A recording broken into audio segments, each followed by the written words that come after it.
I'm here with the astrology for the month of June 2021, the headlines, the major themes that are going on for the month.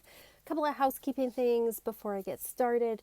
You may have seen on social media, if you're watching this shortly after post, I posted that I'm taking a bit of a break.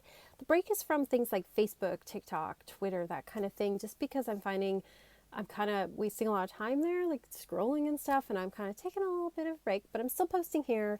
I'm still posting on Patreon and my Etsy shop if you want to check that out. On the Patreon this month, we are working with Persephone and leaving behind old habits and embracing change and renewal in our lives. So you can check that out if you want. Otherwise, let's get started with the astrology. It is a bit of a bumpy ride this month. We have quite a few things going on. So, getting out my notes here, my handy dandy notes. First of all, we are in a Mercury retrograde. The Mercury retrograde started on May the 29th of the past week. So it is going on until Tuesday, June 22nd. So watch for miscommunication this month. I mean, I say that always with any Mercury retrograde, but particularly in Gemini, because Gemini is all about talking, verbal communication, writing things down, letters, emails, all of that. There may be some miscommunications and misunderstandings. So make sure that you are double checking things. If you hear something that doesn't sound quite right, check with the person, ask for clarification. Also try to make sure that you're being clear as well with things. There's a lot of aspects going on with Neptune as well. So there is this element of like misdirection and delusion and fantasy and where people are believing things just at face value, or if there's sort of this element of almost like, you know, the whole conspiracy theory stuff where people just believing something and jumping on the bandwagon. So if you hear something that sounds outrageous, it probably is. It probably isn't real. So keep that in mind. Of course, we can't stop our lives during a Mercury retrograde. If you need to sign contracts, if you need to communicate with people, of course you have to. Go ahead. It's just saying make sure that you're double checking fine print, that you are looking over information a couple of times to make sure that it is all correct, and that you're not missing anything at that time. Okay, so we start the month Wednesday, June the 2nd. I put the first, but Wednesday is the second. We have Venus moving into the sign of Cancer. So she's been in Gemini, and in Gemini, she's all about flattery and words, and she wants to be intellectually stimulated, and she wants jokes and laughter. Venus is, of course, the planet of beauty and love. So we wanted to be chatted up romantically. But now she's going into Cancer. And so that's a bit of a different energy. So we have here, this is the Oracle of the Radiant Sun. We have for Venus and Gemini, we have flattery as our keyword. For the Venus in Cancer, it is birth. So Venus in Cancer definitely has a more motherly type of vibe. And so there is this energy of wanting to nurture our partners, nurture others around us, and nurture ourselves, nurture our inner child. We want to be cared for, and we want to care for others. That is how we're showing romantic interest. We also want beauty to be around us. So this is a good time to do some renovations. It's a good time to maybe rearrange the furniture or put up some new pictures. We want that beauty in our home. It's also a good time to birth some creative projects as well. We want to birth new life into our creativity this month. So that's the energy of Venus. Now later this month, she doesn't go into Leo, but for the most of the month, she's going to be in Cancer, where she really wants that nurturing energy going on. Saturday, June 5th. I don't usually talk about Mars aspects, but I thought I would mention this one. We do have Mars in Cancer opposing Pluto in Capricorn. So Pluto in Capricorn is all about structures, power in government, authority, big business, all of those kinds of institutions, and opposing it is Mars in Cancer. And Mars is not terribly happy in Cancer. He's a lot more passive aggressive. He's a lot more driven by emotion.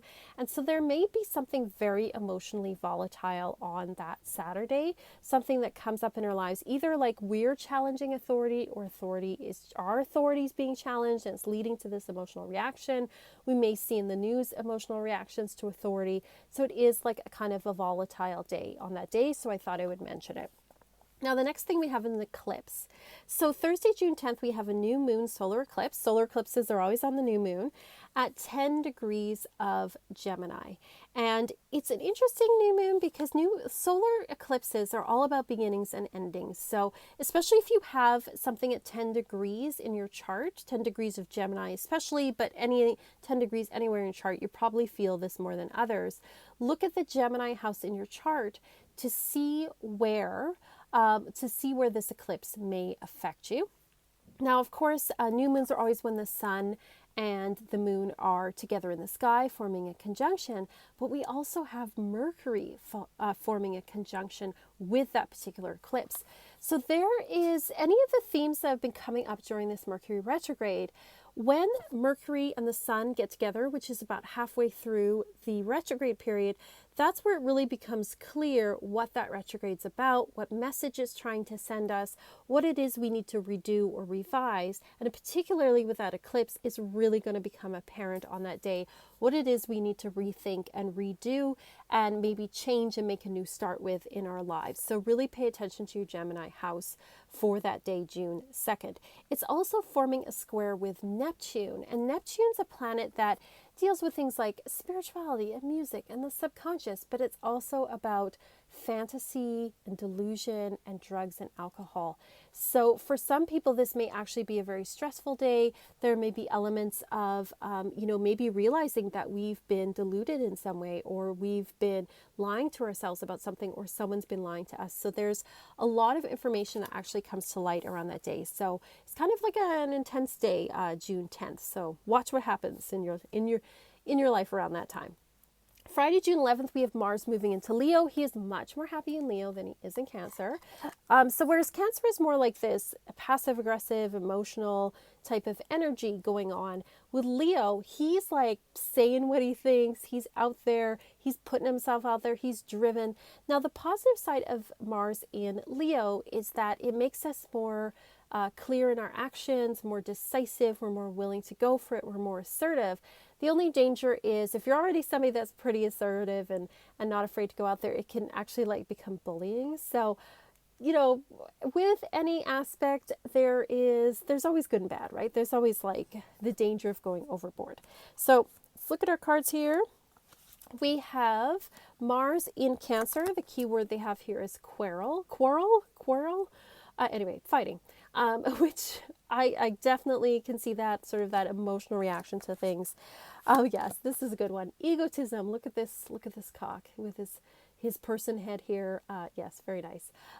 So it's definitely our egos and stuff, and it can be great, especially if we're not usually that assertive, or we want to kind of get out there more and take things on and take a leadership role. It can be really, really great energy, and that's going to be going on for the next 2 months.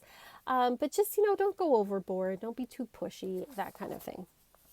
Monday, June 14th, we have one of 3 of the Saturn squaring Uranus aspects. Exact. Now, this is a theme that's going to be going on all year, but we had the exact square in February, we have one in June, and then we have it again in, I think, November later this year. So Saturn in Aquarius is really about organizing Saturn's about organization and structure. And in Aquarius, he's like, how do we want to structure community? What kind of rules do we want? What kind of rules do we want around science, technology, social media? And then we have Uranus and Taurus, and he's going to be there for, I think, till about 2024. So this is a long-term thing as well. Uranus is about technology, change, sudden breakthroughs, insights, chaos, and it's in Taurus. So there's going to be themes of technology that has to do with environmentalism over the next few years, food technology, agriculture technology. We also have cryptocurrency as well, because Taurus is about money. We may have realizations, scientific breakthroughs when it comes to things like the environment and agriculture, as I was saying. So that's that theme. Well, when there's a square, there's also this aspect, especially with Uranus in Taurus, of people who are more individualistic and want to get back to the land and don't want to have rules on them, going against people who are saying we need to do something for the collective good. And so it's sort of like those themes are going on all year, but they're going to be particularly emphasized mid-June. And so on June 14th, we have that exact aspect. Now, it may not affect you that much personally, but watch for things in the news with those themes around them. Sunday, June 20th, we have the sun moving into Cancer, as it always does at this particular time of year. So our focus moves away from communication and getting out there and small errands, more to like being at home and relaxing and nurturing. Also towards creativity and imagination. It's a sort of a more relaxed vibe in some ways. We also have Jupiter going retrograde that day. So he's gone into Pisces, he's stopping, he's going retrograde, and he's going back, and he's going to make his way back into Aquarius in July. So he's going retrograde, and again, this is a planet you may not necessarily feel in your personal life, but you may see it in the outer world around you. So when Jupiter entered Pisces back in May, that was the day that in the States, the CDC announced that people that were fully vaccinated did not have to wear masks. Now, some people are saying that with the retrograde and with going back into Aquarius, that either the retrograde or when he goes back into Aquarius in July, we're going to have to bring some restrictions back. So Jupiter is about expansioning and opening up and energy and luck, and we may have to start walking some of those things back. Some of that optimism, we may have to curtail it a bit around that time. Tuesday, June 22nd is when the Mercury retrograde ends. So usually I find the beginning and end are the most volatile periods for miscommunications, for watch for that. Thursday, June 24th, we have a really nice full moon at 3 degrees of Capricorn. It's a lovely full moon. It doesn't have any like negative aspects. It has a nice sextile, which is a harmonious aspect with Jupiter. So it's really a full moon where we want to expand ourselves, and we're really looking at balancing our home and our career. I think a lot of people are thinking about maybe returning to the office, how that's going to work, how you're going to balance out all of those things. But it does seem a very harmonious full moon at that time. Friday, June 25th, Neptune goes into retrograde again. You probably won't feel this, but you may see it in the outer world. Neptune again rules fantasy, music, art. It also rules, like I said, conspiracy theories, delusions, fantasy, as well as drugs and alcohol. And so with the retrogrades, I have noticed there's a lot of concerts and things being announced. And again, that may have to get walked back at that time. I think we may also be reviewing maybe rules around things like drugs and alcohol. There may be reviews around like conspiracy theories and things where people are saying like, we need to like take a hold of this. So some of those themes may show up late in June. And then on Sunday, June 27th, Venus moves into Leo. So she goes from like kind of wanting to be at home and cook and garden and kind of take care of things. Well, now she's in Leo and she wants to shine and she wants to get out there and she wants to show off. And especially with Mars being in Leo too, there is this sort of very bombastic energy. Let's get our Venus cards out again if I can find them. Oh, here we go. Okay. So we had Venus in Cancer with the keyword birth. And now we have Venus in Leo with the keyword affair. And you have like these two kind of cupids hugging each other there. And that's a very, I think, apt keyword. We want to be romanced. We want to be taken out. We want to be shown a good time, all of that kind of stuff. We're like, okay, I've been at home and I've made it beautiful. I've done the nurturing thing. Now I want to be treated like a queen. So an interesting month. You can see it's kind of roller coaster. It's kind of volatile. I think, for me, I think the solar eclipse is kind of the biggest one where we're really going to have some realizations and things. So, let me know if you're feeling any of these things, right? As we go into June, I would love to hear. Thank you again so much for watching. And I hope you're all doing well and you're safe and everything wherever you are. I'm still in lockdown. We'll see how it goes. Anyway, peace and love and